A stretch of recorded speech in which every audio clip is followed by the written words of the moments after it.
ভাবনাটা কি?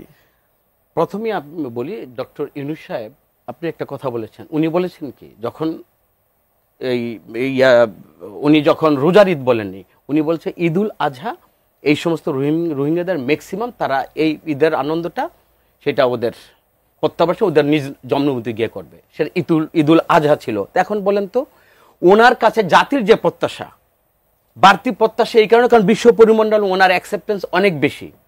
তো আজকে এর মধ্যে দেখেন গত 8 বছরে 250 জন এখানে আত্মকলহে ওরা মারা গেছে।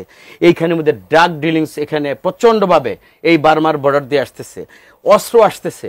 আমার দেশটা তো পুরো স্টেবল। সেইখানে ডক্টর ইউনূস সাহেব শুধু কথার ফুলজুর দিয়ে আমাদেরকে আশ্বস্ত করবেন, জাতি তো আর কোনো ব্যাপারেই, যেমন আজকে উনি বলেছেন বাংলাদেশে নির্বাচনের পরিবেশ। আসলেই আমরা ডক্টর ইউনূস সাহেবের কথার পরে আমরা বিশ্বাস করব না বা আশ্বস্ত হব না, এই জায়গাটা কিন্তু এখন জাতি আর নেই।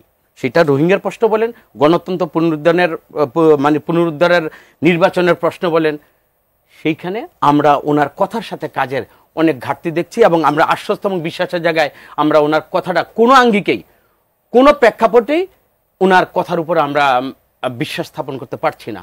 উনি যেটা করে দেখাবে সেটা বলার মধ্যে দিয়ে তো আমরা কেন এটা